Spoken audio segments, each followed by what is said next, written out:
조갑제TV 시청자 여러분 안녕하십니까. 2022년 11월 5일 새벽 6시입니다. 이태원 사고에도 불구하고 검찰의 이재명 수사는 계속되고 있습니다. 오늘 또 이재명 포위망이 더 좁혀진 느낌이 듭니다.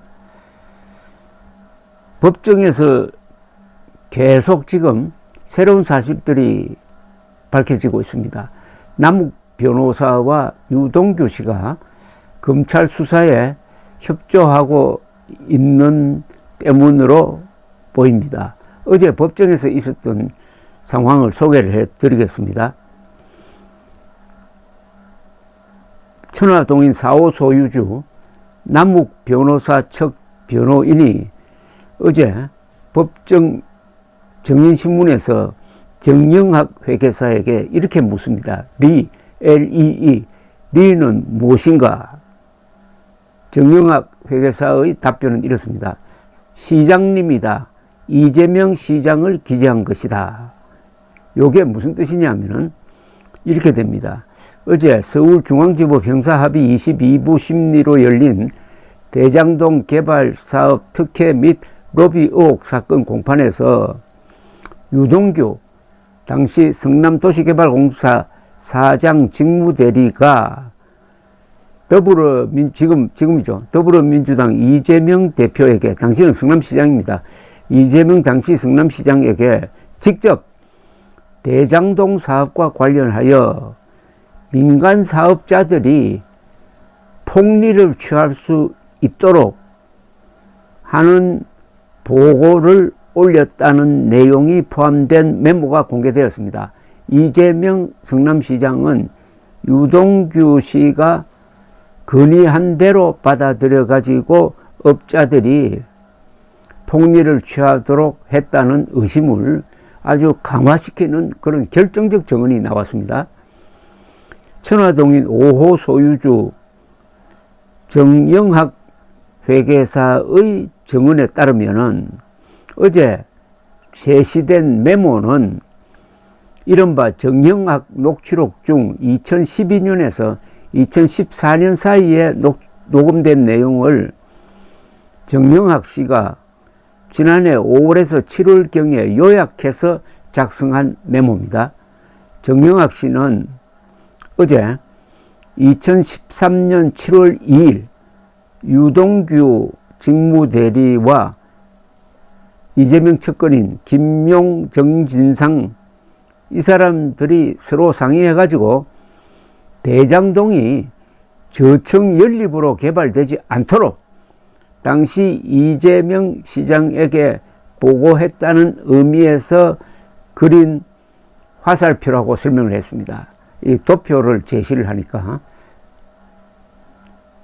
김용과 정진상을 캠프로 묶은 데 대해서는 이 도표에서 그것은 이재명 사람들이라는 의미로 작성했다고 했습니다. 이것도 굉장히 이재명 지금 대표에게 불리한 증언입니다. 이재명 대표가 성남시장이던 2013년 7월 1일 그는 기자회견을 열고 이렇게 발표를 합니다. 대장동에 저층 고급 연립주택을 조성하여 한국판 베버리 힐스로 개발하겠다고 발표를 합니다. 정영학 씨의 증언은 유동규 씨가 발표 다음 날 이재명 성남시장을 만나가지고 직접 저층 연립주택으로 개발해서는 안 된다는 의견을 보고했다는 겁니다. 즉 유동규와 대장동 민간 사업자들은 대장동에 고층 아파트를 건설해야 한다는 건의를 했고 이재명이 이걸 받아들임으로써 결국 업자들이 수천억 원의 수익을 올릴 수 있었다. 이런 스토리입니다. 정영학 회계사의 메모와 어제 증언은 당시 그가 남욱 변호사에게서 들은 말을 토대로 작성한 것입니다. 지난 5월 법정에서 재생된 녹취록에는 2013년 7월 2일 남욱 변호사가 정영학 회계사와의 통화에서 말하기를 유동규가 이재명 성남시장에게 베버리 힐스가 불가능하다고 하고 이재명 시장은 알아서 해라, 나는 공원만 만들면 된다고 말했다고 하는 것을 받아 적어 놓았다, 이런 이야기입니다. 당시 남 변호사는 유동규가 김용, 정진상과도 다 상의했다는 취지의 언급도 했다는 겁니다. 이후 실제로 대장동 사업은 2015년 2월 공개된 사업 공모 지침서를 통해서 저층 연립주택이 아닌 아파트 단지 개발로 바뀌었고, 결국 업자들이 원하는 방향으로 사업이 결정되고 시행되었다, 이런 이야기입니다. 여기 등장하는 유동규 씨가 요사이 변심을 해가지고 이재명 성남시장에 대한 진실을 계속 말하고 있으니까 이 내용은 앞으로 좀 더 구체화될 것으로 보입니다. 그러니까 가장 중요한 성남시장으로서의 역할이 이제 구체적으로 등장하고, 업자와 유착됐다는 것도 이제 점점 확실해지고, 더구나 그렇게 돈을 많이 벌도록 해놓고 그 천화동인 1호 회사는 실질적 주인이 이재명이나 이재명 측근이다 하는 이야기까지 나와 있고, 그 천화동인 1호가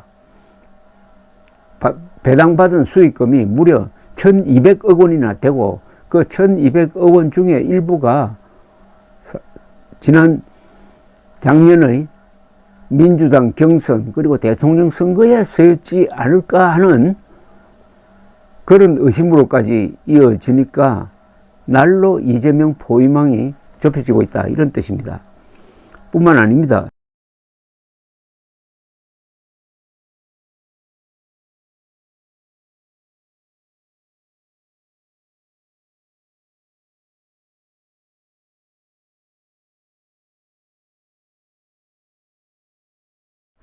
불법 대선 자금 의혹을 수사 중인 검찰은 2020년 정진상 실장이 유동규를 통해서 남욱 변호사 등 대장동 일당으로부터 4천만 원을 받았다는 단서를 확보하고 수사 중이라고 언론이 일제히 보도를 했습니다.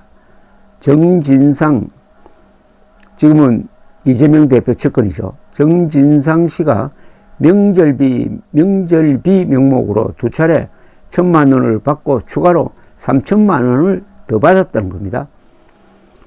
앞서 남욱 변호사는 검찰에 2014년 정 실장에게 5천만 원을 주었다고 진술한 것으로 알려졌습니다. 검찰은 정 실장이 당시 공무원 신분이었던 만큼 뇌물죄 적용을 검토하고 있습니다. 검찰은 또 유동규 전 직무대리로부터 지난해 6월 남 변호사로부터 받은 3억 원 중 1억 원을 사용했는데, 이 중 수백만 원을 당시 이재명 대선 후보에게 후원했다는 진술을 확보한 것으로 알려졌다고 합니다. 지금 이 수사의 그 지휘선상은 제일 위에 검찰총장 출신인 윤석열 대통령이 있고, 그가 임명한 한동훈 법무장관이 있고, 그 밑에 또는 옆에로 볼 수도 있습니다만 검찰총장이 있고 해가지고 상당히 강팀입니다. 문재인 정권과 맞섰던 강단 있는 수사진이 지금 이재명을 물고 들어가고 있습니다. 이재명 대표가 빠져나오기가 거의 불가능한 상황이 지금 조성되고 있습니다. 그런데 지금 드러난 혐의가 사실로 확인된다면은 이재명 구속 기소는 불가피할 것이고, 그와 연동돼 가지고 민주당 내에서 합병이 일어날 가능성 또한 배제할 수 없고, 그것이 한국의 종북 좌파의 일종의 조종을 울리는 계기가 되지 않을까 하는 것은 저 희망입니다. 감사합니다.